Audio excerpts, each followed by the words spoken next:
আজকে আরেকটা ভিডিও নিয়ে চলে আসলাম। আজকে আমি যে মাছটা রান্না করেছি সেটা হচ্ছে সাগরের ভোল পোমা বলি। আপনারা কী মাছ বলেন আমাকে জানাবেন অবশ্যই কমেন্ট করে। এটা হচ্ছে ভোল পোমা মাছ। তো বড় মাছ, সাগরের মাছ এটাকে বলা হয়। তো আমি এটা আজকে কিভাবে রান্না করেছি সেটা আপনাদের সাথে শেয়ার করব। এখানে আমি 5 পিস মাছ নিয়েছি। 5 পিস মাছ নিয়েছি। এখন সেটা ভালোভাবে ধুয়ে পরিষ্কার করে আমি একটা পাতিলে নিয়েছি। এখন আমি হলুদ এবং লবণ দিয়ে সুন্দরভাবে মেখে নিব, কারণ এটা আমি তেলে ভাজবো। তো এখানে আমি সুন্দরভাবে এটা মেখে নিচ্ছি। সবগুলো মাছ এভাবে এক এক করে মেখে আমি হলুদটা একটু বেশি দিয়েছি এখানে। সুন্দরভাবে মেখে তারপর আমি সুন্দরভাবে এটা তেলে ভেজে নিব, একটু কড়া করে ভেজে নিব। আসসালামু আলাইকুম, রান্নাঘর থেকে সবাইকে স্বাগতম। আশা করি আল্লাহর রহমতে আপনারা সবাই ভালো আছেন। মাছগুলো সুন্দরভাবে কড়া করে ভেজে নেব। বাচ্চারা এই মাছগুলো অনেক পছন্দ করে। মাছের শুধু একটাই কাঁটা, এই মাছের কিন্তু বেশি একটা কাঁটা থাকে না। আপনারা এই মাছ আপনাদের বাচ্চাদের খাওয়াতে পারেন। বাচ্চারা কাঁটা হলে সেই মাছগুলো খেতে পারে না। এই মাছগুলো কিন্তু কাঁটাই নাই তেমন একটা, শুধু মাঝখানে একটা কাঁটা থাকে। তো আমি আমার মাছগুলো সুন্দরভাবে কড়া করে ভেজে নিয়েছি। বেশি একটা মাছগুলো তেমন একটা ভাজি নেই, একটু হালকা বাদামি কালার করে ভেজে নেওয়া হয়েছে। তো যাই হোক, এখন আমি একটা প্যানে তেল দিয়ে দিয়েছি পরিমাণ মতো।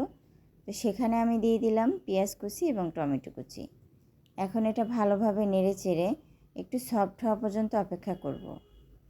যখন একটু সফট হয়ে যাবে তখন আমি এখানে লবণ অ্যাড করে দিব।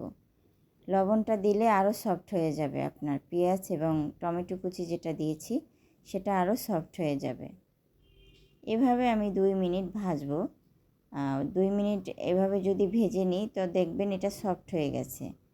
আর চুলার আঁচটা আমি অনেক বাড়িয়ে দেইনি, সামান্য পরিমাণে মিডিয়াম আঁচ রেখেছি। এই মাছটা একদম মাংসের একটা স্বাদ পাবেন। এই মাছটা খেতে ভীষণ মজার একটি মাছ। এই রান্নাটা আমি 2টা আলু কেটে লম্বা করে কেটে তারপরে এই মাছটা রান্না করেছি। ভীষণ মজার একটি মাছ। আমি আরও এই মাছটা রান্না করেছি, আরও আপনাদেরকে অন্যভাবে দেখাইছি, বাট আলু দিয়ে তেমন একটা রান্না করি নাই। তবে আজকে আমি আলু দিয়ে রান্না করেছি মাছটা, সেইটা শেয়ার করতেছি। তো আজকে আমার কষানোটা প্রায় হয়ে গেছে। এখন আমি আদা রসুনের পেস্ট দিয়ে দিলাম। আমি সব সময় আদা রসুনের পেস্ট একসাথে করে নেই, তো আমি আলাদা আলাদা করে না, এটা একসাথে করেছি, এই জন্য আমি দিয়ে দিলাম আদা রসুনের পেস্ট দিয়েছি। এখানে বেশি কিছু মশলা আমি এখানে ইউজ করব না। এখন সামান্য একটু পানি এখানে অ্যাড করে দিব, কারণ হচ্ছে না হলে পুড়ে যাবে এই জন্য। আর আদা রসুনের পেস্ট যখন তেলে দেওয়া হয় তখন তারা একটু ছেটে, এই জন্য আপনার সামান্য পানি এখানে অ্যাড করে দিতে হয়। তো আমি এভাবে ভালোভাবে কষিয়ে নিচ্ছি। এখন একটু তেল বের হয়ে গেছে, এখানে আমি আলুটা এখন অ্যাড করে দিচ্ছি। আলুটা এই মশলার সাথে আমি একটু ভালোভাবে নেড়ে চেড়ে নিব। ভালোভাবে নেড়ে চেড়ে নিয়ে এর মধ্যে আমি মরিচ এবং হলুদ এই দুটো আমি এখানে অ্যাড করে দিব। আমার কষানোটা প্রায় হয়ে গেছে। এখন আমি এখানে হলুদ এবং মরিচ পরিমাণ মতো সেটা অ্যাড করে দেব। এখানে 2 চামচ আমি দিয়েছি হলুদের গুঁড়া, আর মরিচের গুঁড়া দেব 3 চামচ। মরিচের গুঁড়াটা একটু বেশি দিয়েছি, একটু ঝাল ঝাল খাওয়ার জন্য, কারণ আমাদের যে মরিচের গুঁড়াটা এটা অনেক ঝাল, প্রচণ্ড ঝাল। তো সেই জন্য আমি 3 চামচ পরিমাণে দিয়েছি, আর সামান্য একটু পানি অ্যাড করেছি।